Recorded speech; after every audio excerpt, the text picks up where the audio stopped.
তার শারীরিক গঠন ঠিক মতো হয়নি, কিন্তু সে বাচ্চা না, তার ডিএনএ টেস্ট করা হোক, ওর চাহিদা আমাকে মেটাতে হবে। আমি ওকে আটকে রাখবো কি? আমি ওর কাছ থেকে দূরে যেতে চাই, কিন্তু ওর কথা হচ্ছে যে তুই আমাকে একটা বাড়ি দিয়ে তারপরে যা, তুই আমাকে একটা জমি দিয়ে তারপরে যা।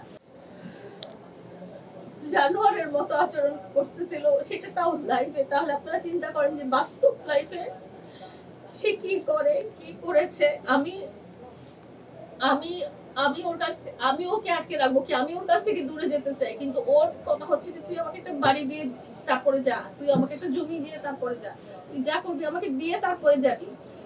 ওর ওর চাহিদা আমাকে মেটাতে হবে, ওর সবকিছু আমাকে। আমার বাসায় আসছে, আমার বাসায় এসে আমাকে অ্যাসল্ট করেছে। আমি তো ওর বাসায় যাই নাই। আমি তো আপনারা আমাকে দোষারোপ করতে পারতেন আমি যদি তার বাসায় যেয়ে এগুলো করে আসতাম। একটা পুরুষ মানুষকে আমি জোর করে এত দূর থেকে আমার বাসায় আমি এনে ঢুকাই, আমার বেডরুমে ঢুকাই, আমি আটকে রাখবো?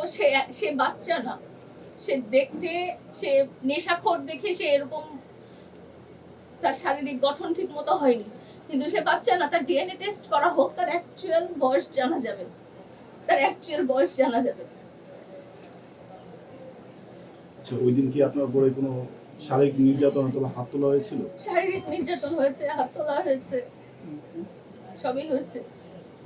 আমরা দেখলাম যে গতকাল আপনি একটা বাটারা থানায় একটি মামলা আমি ক্যান্টনমেন্ট থানায় এই বিষয়ে আমার পরিবার থেকে যেহেতু বলেছে যে আমার বাসার ভিতরে এসে এগুলো করে গেছে, তো অবশ্যই আমার একটা সিকিউরিটি প্রিকশন নেওয়া দরকার, অবশ্যই আমার জিডি করা দরকার। আমি ক্যান্টনমেন্ট থানায় আমি জিডি করতে গিয়েছি। কি অভিযোগে অভিযুক্ত করেছে? ওই যেটাই, যে আমার বাসায় ঢুকে অনধিকার প্রবেশ করে আমাকে ফিজিক্যাল অ্যাসল্ট করেছে। আমাকে সে বলেছে যে তোমার, আপনারা তো জানেন যে আমরা তো একসাথে থাকতাম, আমার অনেক রকম ছবি ভিডিও আছে। সে বলেছে আমি এইগুলো সামাজিক যোগাযোগ মাধ্যমে ছড়িয়ে দেব, এগুলো আমি পাবলিশ করে দেব। এগুলোর চেয়ে বড় কথা হচ্ছে যে আমি তো আমার জানের ভয় করতেছি এখন। সে আমার বাসার ভিতরে ঢুকে আমাকে, হ্যাঁ, অনধিকার প্রবেশ, মানে আমাকে বলে আসেনি।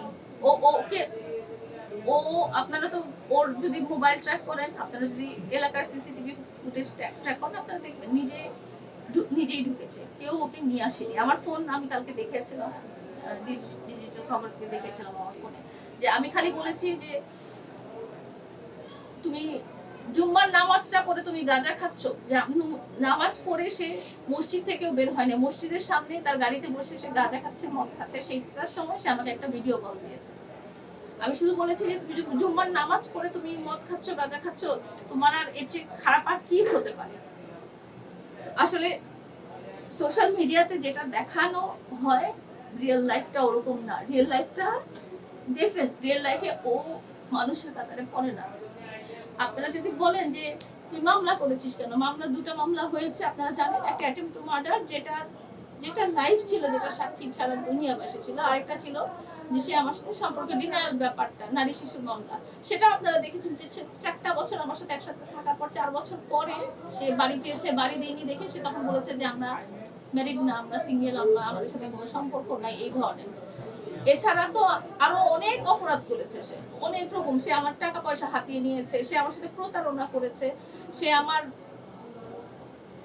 আরো অনেক কিছু করেছে, যেগুলোতে তো আমি মামলা দেইনি। একটা মানুষের জন্য মামলা কখন হয়? যখন সে অপরাধ করে, তখনই তো মামলাটা হয়। সে যদি এতই নির্দোষ হতো, তাহলে আপনারা যে এতগুলো আমার কাছে যে ছবিগুলো পাঠানো হয়েছে, ওর কিছু ছবি পাঠানো হয়েছে, সে যদি এতই ভালো মানুষ হতো, এতগুলো মানুষের সাথে ও কি করছে? এইসব নোংরামি করছে, তারপরেও কি দোষটা আমার?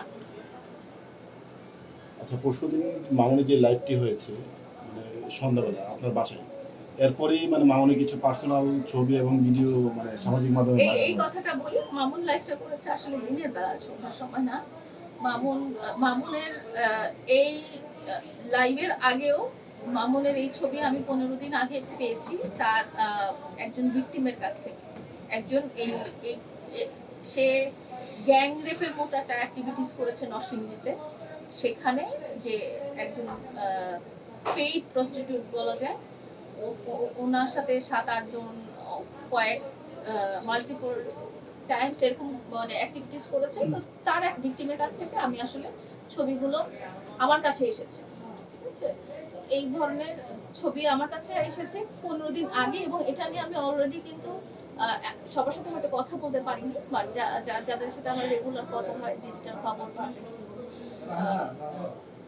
এরকম কিছু আছে ভাইয়ারা যারা আছেন, তাদের সাথে আমি 15 দিন আগেই বলি এটা নিয়ে আসলে গতকালকে কিছুই হয়নি। গতকালকে আসলে কিছুই হয়নি। যদি সেটা সামাজিক যোগাযোগ মাধ্যমে ভাইরাল হয়ে থাকে, সেটা সম্ভবত সে নিজেই করেছে। কারণ হচ্ছে যে এই ধরনের ছবি তার মোবাইলে নাই। কারণ এরকম অ্যাক্টিভিটিস করে কেউ ছবিগুলো নিজের মোবাইলে রাখবে না। আপনারা যে ধরনের ছবি বা ভিডিও দেখেছেন এগুলো রাখবে না। আর সে বলেছে আমি তার ফোন থেকে ডাটা কালকে নিয়েছি, ওর সাথে আমার 1 তারিখ মার্চ থেকে যোগাযোগ এবং ওর ফোনের পাসওয়ার্ড আমি জানি। তাহলে গতকালকে এমন কি হলো যে গতকালকে আমার তার ডাটা ট্রান্সফার করতে হবে? এমন কিছু হয়নি। গতকালকে সে এসেছিল দুটো পারপাসে। এক হচ্ছে তাকে আজকের মধ্যে জমি কিনে দিতে হবে এবং আজকের মধ্যে সমস্ত মামলা তাকে তুলে দিতে হবে।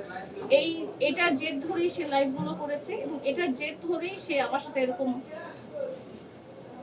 আমি আপনাদেরকে আজকে জাস্ট বলতে চাই যে আমি এই কোনো কিছুতে আর নাই।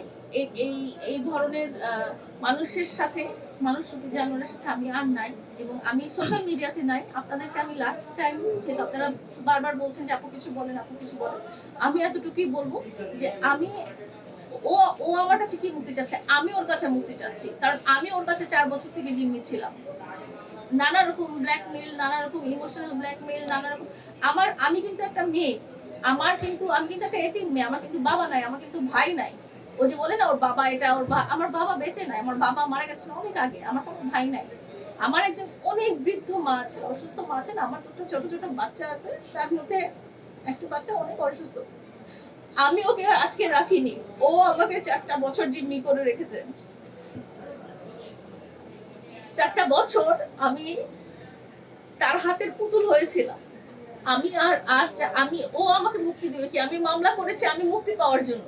আমি মামলা করেছি ওকে আটকানোর জন্য না। আমি মামলা করেছি আমাকে এই ধরনের ফিজিক্যাল অ্যাসল্ট থেকে যেন মুক্তি দেওয়া হয়। আমার উপরে এই ধরনের অত্যাচার করা হচ্ছে, এগুলো থেকে যেন মুক্তি দেওয়া হয়। আমার সাথে এই ধরনের প্রতারণা করা হচ্ছে, এগুলো থেকে যেন মুক্তি দেওয়া হয়। মামলা করেছি ওকে আটকানোর জন্য না। ও মানুষ না, ও মানুষ হলে এগুলো করতে পারতো না। আমি আর ওর লাইফে নাই। আমার কোনো সোশ্যাল মিডিয়াতে থাকারও দরকার নাই। আমার ব্যক্তিগত লাইফ আছে, আমার সন্তানরা আছে।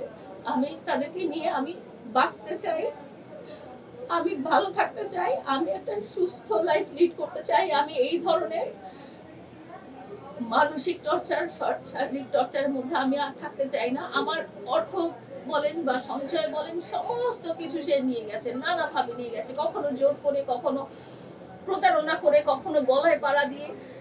এখন আমি লোনের উপরে আছি, আমি ঋণ শোধ করতে করতে আমার দিন কাটতেছে। আমি হাত জোর করে আমি জাস্ট সবার কাছে বলতে চাই, আমার মামলা করা হয়েছে আমি ওর কাছে মুক্তি পাওয়ার জন্য। আমার মামলা করা হয়েছে ওকে আটকানোর জন্য। আমি মামলা করেছি এই হ্যারাসমেন্ট, এই ফিজিক্যাল অ্যাসল্ট, এগুলো থেকে আমাকে মুক্তি দেন এবং আমার জীবন থেকে সে যেন চলে যায়। আপনারা কোনোদিনও দেখবেন না আমি তার বাসায় যে আমি কিছু করেছি। সে সবসময় আমার সব ভিডিও, সব লাইভ, সবকিছু আমার বাসায় করেছে। তো এখানে কে কাকে আটকে রেখেছে? আনুমানিক কত টাকা আপনার কাছ থেকে নিয়েছে মামা? আমার এখন প্রায় অনেক টাকা লোন হয়ে গেছে, অনেক টাকা লোন হয়ে গেছে। এটা আমি মানে কি বলবো, কত হলো এটা, 49 এই ধরনের লোন আমার এখন। 49 বলতে 49 লাখ। এই টাকাটা সম্পূর্ণ মামুনের পিছনে গিয়েছে। হ্যাঁ, শুধু কি লোনের টাকায় নাকি লোনের টাকার উপরেও গেছে? লোনের টাকার উপরে তো সঞ্চয় যা ছিল, এখন আমার তো কোনো সঞ্চয়ই নাই। সঞ্চয় চলেছে এখন লোন। এবং তার লাস্ট টার্গেট হচ্ছে আমার বাড়ি। আপনারা সব সময় দেখছেন, 2 বছর আগ থেকে দেখতেছেন যে সে বাড়ি যাচ্ছে। বাবা, এটা তো আমার বাবার, এটা তো বাবার নামে এখনো লেখা, এটা আমাদের নামে এখনো আসেনি যে আমি তাকে দিতে পারবো। এই জন্য দিতে পারিনি দেখেই কিন্তু তার এই অত্যাচার শুরু হয়ে গেছে। তাহলে এই বাড়ির ঘটনার আগে কিন্তু আপনারা কখনো এই ধরনের মারপিট, ক্ল্যাশ বা কোনো কিছু কিন্তু কখনো আপনারা দেখেননি। ভবিষ্যতে কি মামুনের সাথে হওয়ার সম্ভাবনা আছে? আমি তো আপনাদেরকে বললাম যে আমার মামলা করার উদ্দেশ্যই হচ্ছে যে ওর কাছ থেকে আমি যেন মুক্তি পাই, ওর কাছ থেকে যেন আমি ছাড়া পাই। আমি ওর ছায়ার মধ্যে থাকতে চাই না এবং আমি চাই ওর কোনো প্রভাব আমার পরিবার বা আমার উপরে যেন আর না আসে। আমার কোনো দরকার নাই সামাজিক যোগাযোগ মাধ্যমে থাকার। আমি আজকে আপনাদের কাছে আমার মনে হয় যে আমি এরপরে আমি আর কারোর সাথে দেখা করতে চাই না। আজকে মনে হয় 3য় দিন, আমি দেখা করতে চাইনি আপনাদের সাথে। আর কারোর সাথে আসলে আমার দরকার নেই। আমি আমার ব্যক্তিগত লাইফ নিয়ে থাকতে চাই, আমি আমার সন্তানদেরকে নিয়ে থাকতে চাই, আমি আমার পরিবারকে নিয়ে থাকতে চাই। আমার এরকম মানুষ আমার লাইফে রয়েছে।